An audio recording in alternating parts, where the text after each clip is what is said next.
राधे राधे मेरे प्रिय साथियों। आप सभी लोग जानते हैं कि जैसे ही सर्दियों का मौसम शुरू होता है तो सभी माता बहनों के मन में, सभी लोगों के मन में, बुजुर्गों के मन में, बच्चों के मन में यह प्रश्न जरूर आता है कि बाथरूम या शौच जाने के बाद हम दियाबाती कैसे करें। क्योंकि कई सारी माताएं बहनें रोज सुबह शाम अपने घर में दिया और बाती करती हैं। कभी कभार बुजुर्ग भी दियाबाती करते हैं और कभी कभार बच्चे भी करते हैं। साथियों, यह प्रश्न विशेष रूप से सभी लोगों के मन में सर्दियों के मौसम में ही आता है, क्योंकि सर्दियों के मौसम में पानी बहुत ठंडा होता है। बार बार हाथ पैर गीला करना किसी को भी पसंद नहीं होता है, या बहुत सारे लोग हाथ पैर में स्वेटर वगैरह, मोजे वगैरह पहने होते हैं, तो बार बार हाथ पैर धोने में बहुत परेशानी होती है। इसी के साथ में सुबह तो पूजा पाठ में किसी को परेशानी नहीं होती, क्योंकि सुबह तो सभी लोग स्नान करके ही अपने घर में पूजा पाठ करते हैं, क्योंकि सुबह हमको सीधा स्नान करके पूजा पाठ ही करना रहता है। उसके बाद हम लोग अपने काम करते हैं। पर प्रश्न आता है शाम के समय में, क्योंकि शाम होने तक सभी लोग अपने कामों में व्यस्त रहते हैं और पूरे दिन भर में आप लोग बाथरूम कई बार जाते होंगे और कुछ लोग पूरे दिन भर में कभी कभार शौच भी चले जाते होंगे। तो आपके मन में यह प्रश्न जरूर उठता होगा, क्या हम लोग अगर पूरे दिन में कभी भी बाथरूम या शौच चले गए हैं तो क्या उसके बाद हम लोग शाम के समय में घर की दियाबाती कर सकते हैं? क्या उस समय पर हम लोगों को स्नान करना होगा या हाथ पैर धोकर भी काम चल जाएगा? तो यह सारी अद्भुत जानकारी आपको इस वीडियो में हम देने वाले हैं। साथियों, इसमें कोई शर्माने वाली बात नहीं है, क्योंकि यह भगवान की पूजा पाठ से जुड़ा हुआ प्रश्न है, इसलिए आपको इसके बारे में जरूर जानना चाहिए। यह प्रश्न आपको सिर्फ और सिर्फ सर्दियों के मौसम में आएगा, क्योंकि इस मौसम में शुद्धता का ध्यान रखने में, बार बार हाथ पैर धोने में, स्नान करने में लोगों को परेशानी होती है, क्योंकि पानी बहुत ज्यादा ठंडा होता है। देखिए साथियों, आपने सुबह एक बार अपने घर में दियाबाती कर लिया। मंदिर में जाकर भी अगर आप दियाबाती करते हैं तो आप सीधा स्नान करके पूजा पाठ या दियाबाती करते हैं, तो सुबह तो किसी को कोई परेशानी नहीं रहती है। पर सुबह के बाद में आपके पास पूरा दिन रहता है और फिर शाम का समय आता है। साथियों, आप शाम होने तक बहुत सारे लोग पूरे दिन भर में बाथरूम जाते हैं, कुछ लोग शौच भी जाते हैं। तो यहाँ पर आपके मन में अशुद्धि आ जाती है, यानी कि आपका शरीर उस समय पर अशुद्ध हो जाता है जब आप बाथरूम जाते हो या शौच जाते हो। इसके बाद अब आप अपने घर में सीधा दियाबाती करने के लिए नहीं जा सकते। तो आखिर कौन सा वह नियम है जिसका अगर आप लोग बाथरूम या शौच जाते समय पालन करेंगे तो आप अशुद्ध नहीं होंगे बल्कि शुद्ध रहेंगे और शाम के समय की दियाबाती बिना स्नान किए कर सकेंगे?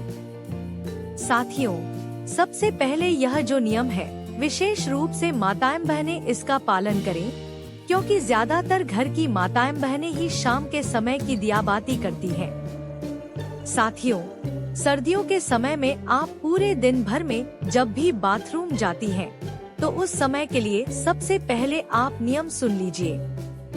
उसके बाद हम आपको शौच का नियम बताएंगे। सुबह स्नान करने के बाद, पूजा पाठ करने के बाद आप पूरे दिन भर में जब भी बाथरूम जाती हैं, तो आप लोगों को बाथरूम से आने के बाद मात्र 3 काम करने हैं। यह 3 काम करने के बाद आप शुद्ध रहेंगी और शाम के समय की दियाबाती भी कर सकेंगी। सबसे पहले जब आप बाथरूम जाएं, तो बाथरूम से लौटने के बाद आप सबसे पहले अपने हाथों को धोएं, अपने पैरों को धोएं। उसके बाद 3 बार कुल्ला करें। कुल्ला का मतलब है कि अपने मुंह में पानी लें, मुंह को थोड़ा साफ करें और पानी बाहर फेंक दें। यह प्रक्रिया आपको 3 बार करनी होती है, मतलब 3 बार कुल्ला करना रहता है। इसके बाद आखिरी में थोड़ा सा पानी अपने मुंह पर अगर आप लोग मार लेते हैं या एक हाथ गीला करके अपने मुंह पर फेर लेते हैं तो आप पूर्ण रूप से शुद्ध हो जाते हैं। साथियों, यह नियम सिर्फ माता बहनों के लिए नहीं बल्कि सभी लोगों के लिए है। चाहे आप बुजुर्ग हो, चाहे आप पुरुष हो, चाहे आप बच्चे हो, अगर आप बाथरूम से लौटने के बाद इस तरीके से ये 3 कार्य करते हैं तो आप पूर्ण रूप से शुद्ध हो जाते हैं। साथियों, अब आप लोग कहेंगे कि यहाँ पर भी तो हमें पानी का इस्तेमाल करना पड़ रहा है, पर यहाँ पर आपको कम पानी का इस्तेमाल करके हाथ मुंह धोना पड़ रहा है। अन्यथा फिर आपके पास स्नान करने का ही एक आखिरी तरीका बचता है। आप चाहे तो हाथ मुंह धोने के लिए गर्म पानी भी करके रख सकते हैं, इसमें कोई परेशानी नहीं है। पर बाथरूम से लौटने के बाद अगर आप ज्यादा कुछ ना भी कर पाए तो अपने हाथ पैर जरूर धोएं। साथियों, अब कुछ माताएं, बहनें या कुछ लोग ऐसे हैं जो सुबह अपने घर से बाहर ऑफिस, ड्यूटी, अपने काम पर जाते हैं, तो उनके मन में यह प्रश्न जरूर आएगा कि हम लोग बाहर रहकर इस नियम का पालन कैसे करें। तो साथियों, अगर आप लोग बाहर काम करने जाते हैं, ऑफिस या ड्यूटी जाते हैं, तो उस जगह पर आप इस नियम का पालन नहीं कर पाएंगे, क्योंकि उस समय पर आप पैरों में मोजे और जूते पहने होंगे या वहाँ पर आपको वैसा स्थान ना मिले कि आप अपने हाथ मुंह धो सके। तो इसीलिए बाहर रहकर ये सारे नियम संभव नहीं है। तो जितने भी लोग बाहर रहते हैं, पूरा दिन काम करते हैं और शाम को अपने घर पर लौटते हैं, उनके लिए एक अलग नियम है। साथियों, अगर आप सभी लोग शाम को अपने घर लौटकर अगर गर्म पानी से स्नान कर सकें, तो बहुत अच्छी बात है। अन्यथा अगर आप ऐसा ना भी कर पाए, तो आप लोग शाम के समय अपने घर पर आएं, तो आपने जो कपड़े पूरे दिन पहनकर रखे हुए थे, उनको उतार कर अलग रख दें और सबसे पहले आप ऑफिस या ड्यूटी से आकर अच्छे से गर्म पानी से या ठंडे पानी से हाथ मुंह जरूर धो लें, कुल्ला भी जरूर कर लें। उसके बाद आप अच्छे साफ सुथरे कपड़े पहन लें। फिर उसके बाद आप अपने घर की पूजा पाठ करें। कोई दिक्कत परेशानी नहीं और इसमें आप शुद्ध भी रहेंगे। पर साथियों, अगर आप पूरे दिन भर घर के बाहर रहते करते हैं और काम करते हैं, तो आपको कोशिश करना है कि आप शाम के समय घर पर जब आएं, तो स्नान कर लें और फिर साफ कपड़े पहनकर अपने घर की दिया करें। साथियों, अब बहुत सारे बुजुर्ग ऐसे होते हैं जो कि ठंड में अपने हाथ पैर के मोजे नहीं उतारते और वह लोग अपने घर की दिया करें। तो उन लोगों को किस नियम का पालन करना चाहिए? साथियों, जितने भी बुजुर्ग जन हैं, वह लोग बाथरूम जाते समय भले पूरे दिन मोजे ना उतारें और सिर्फ हाथ धोकर कुल्ला करके बाहर आ जाएं, पर जब आप शाम के समय अपने घर में दियाबाती करें या मंदिर जाएं, तो उस समय आप वह पैर के मोजे उतार कर ही जाएं और हो सके तो शाम के समय की दियाबाती से पहले आप हाथ पैर जरूर धो लें। आप चाहे तो गर्म पानी का इस्तेमाल कर सकते हैं। साथियों, अब हम लोग सीधा बात करते हैं कि अगर आप लोग पूरे दिन भर में कभी भी शौच चले जाते हैं, तो उस जगह पर आप लोगों को क्या हाथ पैर धोना चाहिए या स्नान करना चाहिए?